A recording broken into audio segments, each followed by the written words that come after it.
Assalamu alaikum dear students. So today we are going to continue the lecture. So let's start from persuasive essay. We were studying about types of essays. A persuasive essay aims to convince the reader to accept a particular opinion or take a specific action. क्या होता है persuasive essay में हम कुछ इस तरह से लिखते हैं कि इंसान को या लोगों को हम किसी चीज़ पे कायल कर सकें या हम उनको बताएं कि आपने स्पेसिफिक एक्शंस लेने हैं। लेट्स से सफाई का ख्याल रखें या बच्चों को अच्छे से एजुकेट करें, बच्चों को प्यार से ट्रीट करें, इस तरह की चीज़ें। The main goal is to persuade the reader using logic, reasoning, examples and sometimes emotional appeal. तो इमोशनल अपील का इस्तेमाल करते हैं, लॉजिक का इस्तेमाल करते हैं, एग्जाम्पल्स का इस्तेमाल करते हैं, रीजनिंग देते हैं कि अगला इंसान जो है हमारी बात को अकली और शऊरी तौर पे एक्सेप्ट कर जाए। नीचे दो मिसालें हैं, आप लोग स्क्रीनशॉट लेके पढ़ लीजिएगा। एक मैं आपके लिए पढ़ देती हूँ। Reading should be a daily habit. Reading रोज़ाना की बुनियाद पर की जानी चाहिए for student because it improves knowledge, क्योंकि इससे नॉलेज बढ़ता है। वोकेबलरी, इससे आपकी वोकेबलरी बढ़ती है। एंड थिंकिंग स्किल्स, और आपके थिंकिंग स्किल्स बढ़ते हैं। It reduces stress and help student perform better in studies. इससे स्ट्रेस कम होता है और स्टडीज़ में स्टूडेंट्स जो हैं वो बेटर परफॉर्म करते हैं। दूसरी मिसाल आप खुद पढ़ लीजिएगा। नेक्स्ट है हमारे पास आर्गुमेंटेटिव ऐसे। एन आर्गुमेंटेटिव ऐसे is a structured form of writing in which the writer presents a clear claim on a debatable issue and supports it। एक चीज़ होती है उसके ऊपर दो राय दी जा सकती है, ठीक है। एक ऐसी बात जिसके ऊपर हम डिबेट कर सकते हैं, तो जो राइटर है वो दोनों में से, ठीक है, तस्वीर का नेगेटिव भी शो कर सकते हैं, तस्वीर का पॉजिटिव भी शो करता है, दोनों में से एक स्टैंस लेना है, तब आपका आर्ग्यूमेंट बनेगा, ठीक है। तो इसमें राइटर क्या करता है, दोनों में से एक साइड लेता है और फिर उसके ऊपर डिबेट करता है और अगले को पूरा कन्विंस करने की कोशिश करता है। And supports it with strong reasoning, facts and examples to persuade the reader। Reader को परसुएड करने के लिए एग्जाम्पल्स का यूज़ करता है, फैक्ट्स का और मंतक का इस्तेमाल करता है। Its purpose is not only to state opinions. इसका पर्पस सिर्फ ओपिनियंस बताना नहीं है, but to prove them logically, बल्कि उनको लॉजिकली भी प्रूव करना होता है। यानी जो बात आपने की है वो आपने लॉजिकली करनी है। It is not only to state opinions but to prove them logically while addressing opposing viewpoints। और जो मुखालिफ राय है उसको भी आपने थोड़ा बहुत एड्रेस कर देना है to strengthen the stance। और अपनी जो बात है उसको आपने मज़ीद जो है मजबूती से बयान करना है। The structure usually includes an introduction with a hook, background information and a precise thesis statement. अब इसका स्ट्रक्चर क्या होगा, वही जो हर ऐसे का होता है कि एक आपने हुक पेश करना है, यानी कि आपने एक दिलचस्प आगाज़ करना है, फिर इंट्रोडक्टरी सेंटेंस लिखने हैं और फिर आपने टॉपिक या थीसिस स्टेटमेंट आपने लिख लेना है। एंड डेवलप्ड विद एविडेंस, उसके बाद आपने टॉपिक सेंटेंस देना है। And is developed with evidence, और फिर आपने अपनी बात को एविडेंस के साथ बयान करना है। Such as statistics, expert opinions, उसके अलावा एक्सपर्ट ओपिनियंस दे सकते हैं, स्टैटिस्टिक्स दे सकते हैं और रियल लाइफ एग्जांपल और रियल लाइफ एग्जांपल्स दे सकते हैं। And ends with the conclusion, और फिर इसको हमने कंक्लूजन के ऊपर बंद कर देना है। That reinforces the argument. जो आपका जो कंक्लूजन होता है आपको पता ही होगा कि वो ऊपर की तमाम बात की समरी होती है, कोई नई चीज़ यहाँ पे आपने इंट्रोड्यूस नहीं करनी। This type of essay plays an important role in academics and as it enhances critical thinking, research ability and communication skill that are essential in both education and professional life।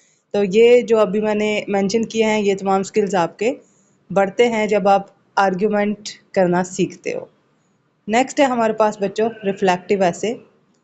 A reflective essay is a type of writing in which the writer examines their own experiences, thoughts and feelings. अब ये होता है बच्चों एक सोच विचार वाला ऐसे।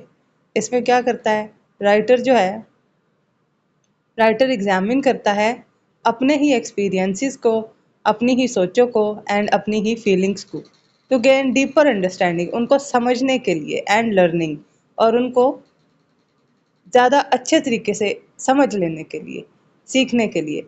अनलाइक एन आर्ग्यूमेंटेटिव ऐसे that forces on logic and persuasion, A reflective essay is more personal and introspective।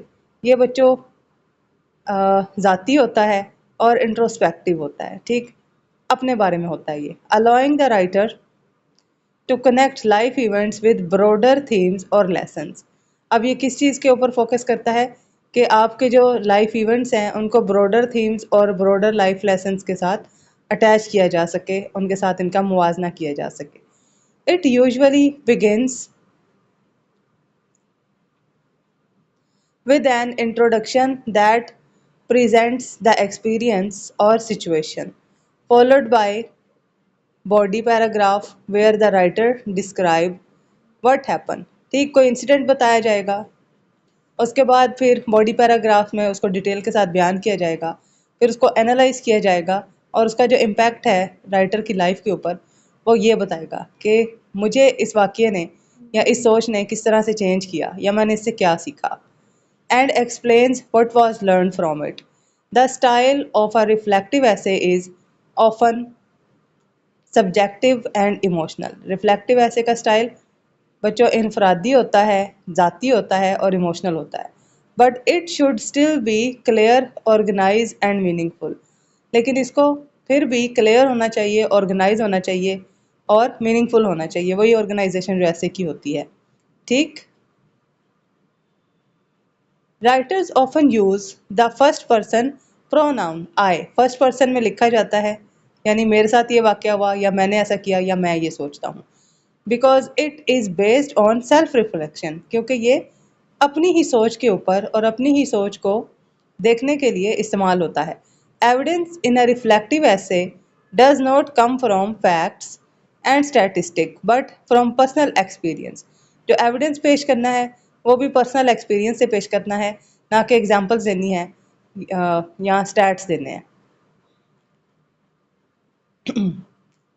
Feelings and observation। A good reflective essay includes both description and analysis, linking personal experiences to larger concepts। ठीक है, इसमें क्या होता है कि आपकी जो personal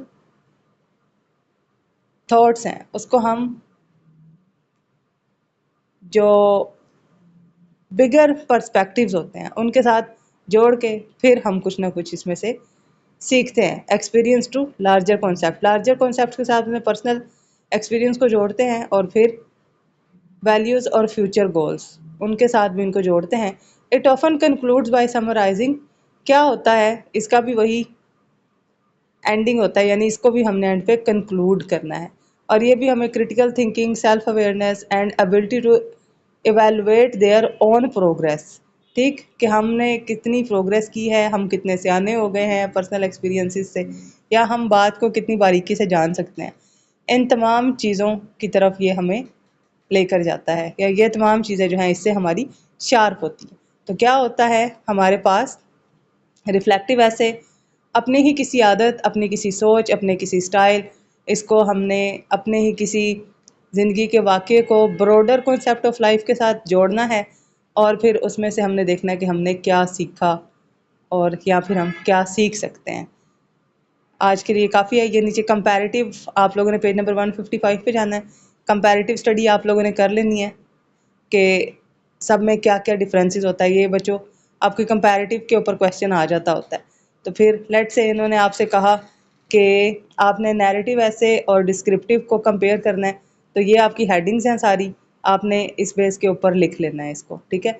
अगर उन्होंने एक्सपोजिटरी ऐसे और परसुएसिव में डिफरेंस पूछ लिया तो फिर आपकी ये तमाम हेडिंग्स बनती हैं, 1 2 3 4 5 6 6 हेडिंग्स दोनों की बनती हैं। तो इस तरह से आपने कोई 12 हेडिंग्स का क्वेश्चन बना लेना है। नीचे मैंने किया भी होगा, ये दिखे। Right a comparative note on the types of ऐसे। तो ये आपने तमाम के तमाम सवाल जो आगे आ रहे हैं वो तमाम आपने याद कर लेने हैं। कोर्स आपका हो गया ख़त्म। अब इंशाल्लाह टेस्ट लूँगी और इस चैप्टर का आपका टेस्ट है।